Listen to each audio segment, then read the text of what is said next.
जल्दी हाथ चला, अभी बहुत काम पड़े हैं करने को। इतनी धीरे धीरे काम करेगी तो बाकी काम कौन करेगा? कर तो रही हूँ माँ, बस थोड़ा सा ही रह गया है। मेरे साथ जबान लड़ाएगी तू? तेरी इतनी हिम्मत! माँ, आप होती तो मुझे बहुत प्यार करती, लेकिन आप एक दिन बीमार हो गई और कुछ दिन बाद तारा बन गई। पापा भी अपने काम की वजह से घर से बाहर ही रहते हैं। मुझे आपकी बहुत याद आ रही है माँ। इस कविता का तो कुछ करना ही पड़ेगा। बहुत जबान चलने लगी है इसकी। क्यों न इसे किसी काम से दूर जंगल वाली जादूगरनी के पास भेज दूं। उसके बाद ये उसके जादू में फंसकर वहीं रह जाएगी, फिर मैं यहाँ पर आराम से रहूंगी। एक दिन रेखा सुबह जल्दी उठकर कविता के लिए नाश्ता लेकर आती है। अरे कविता बेटा, यहाँ आओ। देखो मैंने तुम्हारे लिए क्या बनाया है। तुम्हारे मनपसंद पराठे और दही। ये आपने मेरे लिए बनाया है? हाँ, सिर्फ तेरे लिए बनाया है। अब जल्दी से खा ले वरना ठंडा हो जाएगा। कविता रेखा का बनाया खाना खा लेती है और धीरे धीरे उसके मुंह पर मुस्कान आ जाती है। अरे कविता बेटा, मुझे अपनी एक दूर की बहन को कुछ सामान देना है। लेकिन क्या करूं, मुझे आज बहुत सारे काम हैं, इसलिए मैं जा नहीं सकती। कोई बात नहीं माँ, आप मुझे बता दो, मैं चली जाऊंगी वहाँ। ओह, ये तो बहुत अच्छा हुआ, लेकिन उसका घर यहाँ से बहुत दूर है। रास्ते में एक घना जंगल आता है। तुझे डर तो नहीं लगेगा ना बेटी? नहीं माँ, आप चिंता मत करो, मैं चली जाऊंगी। तो ठीक है, फिर तू अभी चली जा। कविता जंगल में चली जाती है। वहाँ थोड़ी दूर चलने के बाद उसे एक घर दिखता है, जहाँ एक बूढ़ी अम्मा पानी का घड़ा उठाकर बड़ी मुश्किल से चल रही थी। कविता दौड़कर उस अम्मा के पास जाती है और उनसे वो घड़ा लेकर अम्मा के घर पहुँचा देती है। वो बूढ़ी अम्मा खुश होकर उसे थोड़ा पानी पीने देती है और फिर उसे एक रोटी, एक हरी मिर्च और एक खजूर देती है। अरे अम्मा, इसका मैं क्या करूँगी? मुझे तो भूख भी नहीं है। बेटा, इसका इस्तेमाल तब करना जब तुम्हें इसकी जरूरत हो। फिर कविता अम्मा को धन्यवाद करके वहाँ से आगे बढ़ जाती है। रास्ते में चलते चलते उसे कई जानवरों की आवाजें सुनाई देती है। उसके रास्ते में दलदल आती है, लेकिन वो पेड़ से लटक रही शाखा पर झूलकर उसे पार कर लेती है। उसके रास्ते में नाग आता है, लेकिन वो उसे प्रणाम कर देती है और वो नाग उसके रास्ते से हट जाता है। थोड़ी दूर चलने पर उसका पैर एक कंटीली बेल में फंस जाता है, लेकिन वह बिना घबराए उस बेल से अपना पैर निकाल लेती है और आगे बढ़ जाती है। दूसरी तरफ रेखा घर में इधर उधर टहल रही है। पता नहीं ये आफत की पोटली कविता अब तक उस जादूगरनी के पास पहुंची भी होगी या नहीं। है तो मुश्किल रास्ता, जहाँ से लौटकर आना बहुत मुश्किल है, और रास्ते में वो घना जंगल भी है। लेकिन मुझे तो तब तक तसल्ली नहीं होगी जब तक मैं उसे अपनी आँखों से उस जादूगरनी के घर में जाते हुए नहीं देख लेती। रेखा भी जंगल पहुंच जाती है और थोड़ी दूर चलने पर उसे भी उस बूढ़ी अम्मा का घर दिखता है, जो इस बार सूखी लकड़ियों का गट्ठर अपने सर पर ले जा रही थी। रेखा उसे देखकर अनदेखा कर देती है और आगे बढ़ जाती है।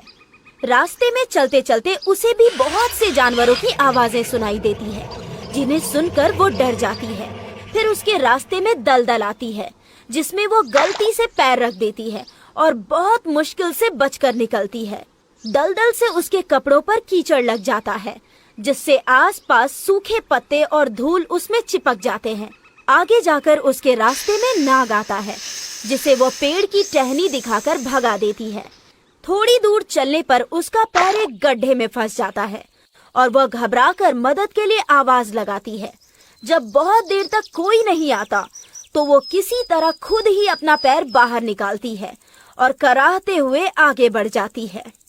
अगर मुझे इस जंगल में इतना डर लगा और इतनी तकलीफ हुई तो उस 9 साल की कविता का क्या हाल हुआ होगा। अच्छा है, उसे जितनी तकलीफ मिलेगी मुझे उतनी ही खुशी होगी। अब तक चलते चलते कविता उस जादूगरनी के घर के बाहर पहुंच जाती है। फिर आसपास देखकर वो अपनी सौतेली माँ की दूर की बहन को आवाज लगाती है। मौसी, मैं आ गई हूँ। मुझे माँ ने आपको कुछ सामान देने के लिए भेजा है। मौसी, मैं आपका सामान ले आई हूँ। आप कहाँ हैं? तभी कविता को वहाँ एक कुत्ता और एक तोता दिखते हैं। मुझे भूख लगी है, मुझे कुछ खाने को दे दो। मेरे पास तुम्हारे लिए एक रोटी है, तुम चाहो तो वो खा सकते हो। ये लो। मुझे भी भूख लगी है, मेरे लिए भी कुछ है क्या तुम्हारे पास?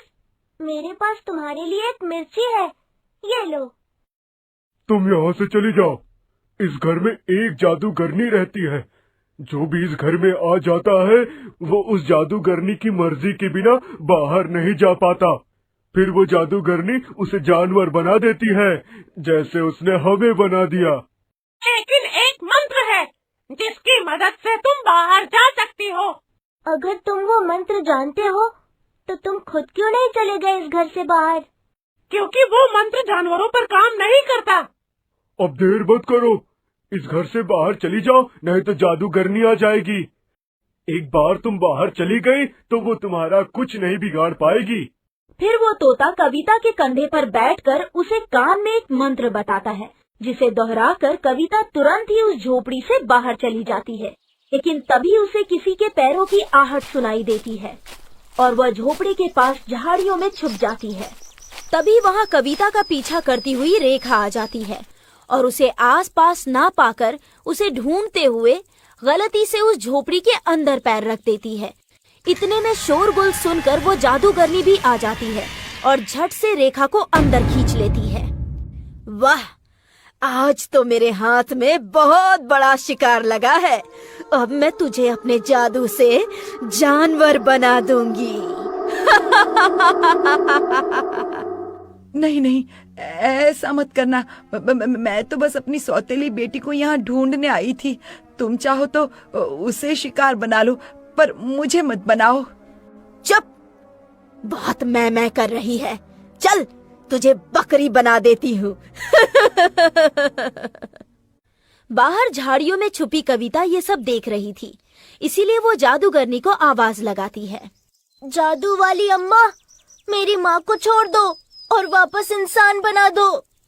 अच्छा, बड़ी हिम्मत है तुझ में तो।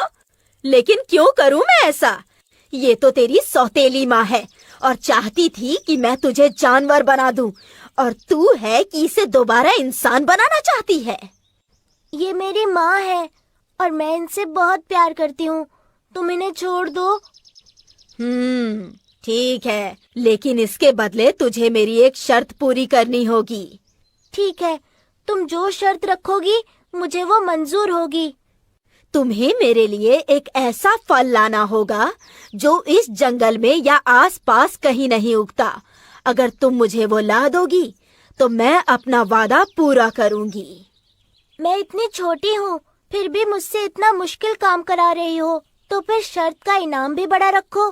अगर मैं तुम्हें वो फल दे दूंगी तो तुम्हें मेरी माँ के अलावा बाकी सबको भी इंसान बनाना होगा, जिन्हें तुमने जानवर बना दिया है। इतनी छोटी बच्ची इतना मुश्किल काम कभी कर ही नहीं सकती, तो फिर चाहे कुछ भी कहे, क्या फर्क पड़ता है। ठीक है, मुझे मंजूर है। उसी समय कविता अपनी जेब से खजूर निकालकर उस जादूगरनी को दे देती है, जिसे देखकर वो हैरान हो जाती है और कविता की बुद्धिमानी को देखकर मुस्कुराती है। अरे वाह, तूने तो झट से मेरी शर्त पूरी कर दी। फिर देखते ही देखते वो जादूगरनी दोबारा कुछ मंत्र पढ़ती है और शर्त के हिसाब से उसकी झोपड़ी में कैद सभी जानवरों को दोबारा इंसान बना देती है। कविता बेटा, मैंने तेरे साथ बहुत गलत किया है, फिर भी तूने मुझे मुसीबत में अकेली नहीं छोड़ा। मुझे बहुत बुरा लग रहा है कि मैंने तुझे कभी माँ की तरह प्यार नहीं दिया। नहीं माँ, आप माफी मत मांगो, मैं सब कुछ भूल गई हूँ, आप भी भूल जाओ। फिर रेखा कविता को गले लगा लेती है और जानवर से दोबारा इंसान बने बाकी के लोग कविता को धन्यवाद कहते हैं और अंत में सभी